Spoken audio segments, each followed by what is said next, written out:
A Study in Scarlet by Sir Arthur Conan Doyle. Part 1, Chapter 4, What John Rance Had to Tell. It was 1 o'clock when we left No. 3 Lauriston Gardens. Sherlock Holmes led me to the nearest telegraph office, whence he dispatched a long telegram. He then hailed a cab and ordered the driver to take us to the address given us by Lestrade. "There is nothing like first-hand evidence," he remarked. "As a matter of fact, my mind is entirely made up upon the case, but still we may as well learn all that is to be learned." "You amaze me, Holmes," said I. "Surely you are not as sure as you pretend to be of all those particulars which you gave." "There's no room for a mistake," he answered. "The very first thing which I observed on arriving there was that a cab had made 2 ruts with its wheels close to the curb. Now up to last night we have had no rain for a week, so that those wheels which left such a deep impression must have been there during the night. There were the marks of the horse's hoofs too, the outline of one of which was far more clearly cut than that of the other 3, showing that that was a new shoe. Since the cab was there after the rain began, and was not there at any time during the morning, I have Gregson's word for that, it follows that it must have been there during the night, and therefore that it brought those 2 individuals to the house." "That seems simple enough," said I, "but how about the other man's height?" "Why, the height of a man, in 9 cases out of 10, can be told from the length of his stride. It is a simple calculation enough, though there is no use my boring you with figures. I had this fellow stride both on the clay outside and on the dust within. Then I had a way of checking my calculation. When a man writes on a wall, his instinct leads him to write above the level of his own eyes. Now that writing was just over 6 feet from the ground. It was child's play." "And his age?" I asked. "Well, if a man can stride 4½ feet without the smallest effort, he can't be quite in the sere and yellow. That was the breadth of a puddle on the garden walk which he had evidently walked across. Patent leather boots had gone round, and square toes had hopped over. There is no mystery about it at all. I am simply applying to ordinary life a few of those precepts of observation and deduction which I advocated in that article. Is there anything else that puzzles you?" "The fingernails and the trichinopoly," I suggested. "The writing on the wall was done with a man's forefinger dipped in blood. My glass allowed me to observe that the plaster was slightly scratched in doing it, which would not have been the case if the man's nail had been trimmed. I gathered up some scattered ash from the floor. It was dark in color, and flaky. Such an ash is only made by a trichinopoly. I have made a special study of cigar ashes. In fact, I have written a monograph upon the subject. I flatter myself that I can distinguish at a glance the ash of any known brand either of cigar or of tobacco. It is just in such details that the skilled detective differs from the Gregson and Lestrade type." "And the florid face?" I asked. "Ah, that was a more daring shot, though I have no doubt that I was right. You must not ask me that at the present state of the affair." I passed my hand over my brow. "My head is in a whirl," I remarked. "The more one thinks of it, the more mysterious it grows. How came these 2 men, if there were 2 men, into an empty house? What has become of the cabman who drove them? How could one man compel another to take poison? Where did the blood come from? What was the object of the murderer, since robbery had no part in it? How came the woman's ring there? Above all, why should the second man write up the German word Rache before decamping? I confess that I cannot see any possible way of reconciling all these facts." My companion smiled approvingly. "You sum up the difficulties of the situation succinctly and well," he said. "There is much that is still obscure, though I have quite made up my mind on the main facts. As to poor Lestrade's discovery, it was simply a blind intended to put the police upon a wrong track by suggesting socialism and secret societies. It was not done by a German. The A, if you noticed, was printed somewhat after the German fashion. Now, a real German invariably prints in the Latin character, so that we may safely say that this was not written by one, but by a clumsy imitator who overdid his part. It was simply a ruse to divert inquiry into a wrong channel. I'm not going to tell you much more of the case, Doctor.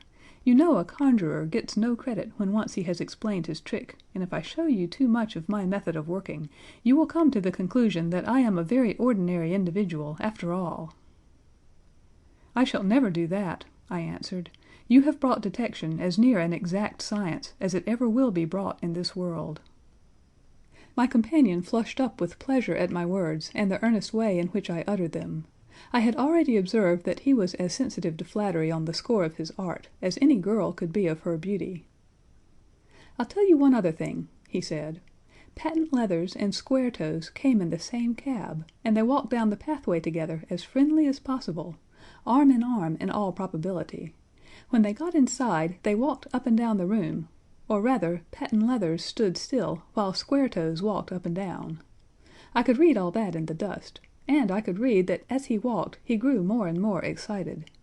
That is shown by the increased length of his strides. He was talking all the while, and working himself up, no doubt, into a fury. Then the tragedy occurred. I've told you all I know myself now, for the rest is mere surmise and conjecture. We have a good working basis, however, on which to start. We must hurry up, for I want to go to Holle's concert to hear Norman Neruda this afternoon." This conversation had occurred while our cab had been threading its way through a long succession of dingy streets and dreary byways. In the dingiest and dreariest of them our driver suddenly came to a stand. "That's Audley Court in there," he said, pointing to a narrow slit in the line of dead-colored brick. "You'll find me here when you come back." Audley Court was not an attractive locality. The narrow passage led us into a quadrangle paved with flags and lined by sordid dwellings. We picked our way among groups of dirty children and through lines of discolored linen until we came to number 46, the door of which was decorated with a small slip of brass on which the name Rance was engraved. On inquiry we found that the constable was in bed, and we were shown into a little front parlor to await his coming. He appeared presently, looking a little irritable at being disturbed in his slumbers. "I made my report at the office," he said. Holmes took a half-sovereign from his pocket and played with it pensively. "We thought that we should like to hear it all from your own lips," he said. "I shall be most happy to tell you anything I can," the constable answered, with his eyes upon the little golden disk. "Just let us hear it all in your own way, as it occurred." Rance sat down on the horsehair sofa and knitted his brows, as though determined not to omit anything in his narrative. "I'll tell it you from the beginning," he said. "My time is from 10 at night to 6 in the morning. At 11 there was a fight at the White Hart, but bar that all was quiet enough on the beat. At 1 o'clock it began to rain, and I met Harry Murcher, him who has the Holland Grove beat, and we stood together at the corner of Henrietta Street a-talkin'.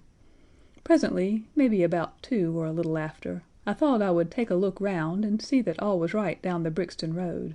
It was precious dirty and lonely. Not a soul did I meet all the way down, though a cab or two went past me. I was a strolling down, thinking between ourselves how uncommon handy a 4 of gin hot would be, when suddenly the glint of a light caught my eye in the window of that same house. Now I knew that them 2 houses in Lauriston Gardens was empty on account of him that owns them who won't have the drain seed to, though the very last tenant what lived in one of 'em died of typhoid fever. I was knocked all in a heap, therefore, at seeing a light in the window, and I suspected as something was wrong. When I got to the door—" "You stopped and then walked back to the garden gate," my companion interrupted. "What did you do that for?" Rance gave a violent jump and stared at Sherlock Holmes with the utmost amazement upon his features. "Why, that's true, sir," he said, "though how you come to know it, heaven only knows. You see, when I got up to the door it was so still and so lonesome that I thought I'd be none the worse for someone with me. I ain't afeared of anything on this side of the grave, but I thought that maybe it was him that died of the typhoid inspecting the drains what killed him. The thought gave me a kind of turn, and I walked back to the gate to see if I could see Murcher's lantern, but there wasn't no sign of him nor of anyone else." "There was no one in the street?" "Not a living soul, sir, nor as much as a dog." Then I pulled myself together and went back and pushed the door open. All was quiet inside, so I went into the room where the light was a-burning. There was a candle flickering on the mantelpiece, a red wax one, and by its light I saw— Yes, I know all that you saw. You walked round the room several times, and you knelt down by the body, and then you walked through and tried the kitchen door, and then— John Rance sprang to his feet with a frightened face and suspicion in his eyes. "Where was you hid to see all that?" he cried. "It seems to me that you knows a deal more than you should." Holmes laughed and threw his card across the table to the constable. "Don't go arresting me for the murder," he said. "I am one of the hounds, and not the wolf. Mr. Gregson or Mr. Lestrade will answer for that. Go on, though. What did you do next?" Rance resumed his seat, without, however, losing his mystified expression. "I went back to the gate and sounded my whistle. That brought Murcher and two more to the spot." "Was the street empty then?" "Well, it was, as far as anybody that could be of any good goes." "What do you mean?" The constable's features broadened into a grin. "I've seen many a drunk chap in my time," he said, "but never any one so cryin' drunk as that cove. He was at the gate when I came out, a leanin' up agin the railin's, and a singin' at the pitch of his lungs about Columbine's Newfangled Banner, or some such stuff. He couldn't stand, far less help." "What sort of a man was he?" asked Sherlock Holmes. John Rance appeared to be somewhat irritated at this digression. "He was an uncommon drunk sort of man," he said. "He'd 'a' found hisself in the station if we hadn't been so took up." "His face, his dress, didn't you notice them?" Holmes broke in impatiently. "I should think I did notice them, seeing that I had to prop him up, me and Murcher between us. He was a long chap, with a red face, the lower part muffled round." "That will do!" cried Holmes. "What became of him?" "We'd enough to do without looking after him," the policeman said, in an aggrieved voice. "I'll wager he found his way home all right." "How was he dressed?" "A brown overcoat." "Had he a whip in his hand?" "A whip? No." "He must have left it behind," muttered my companion.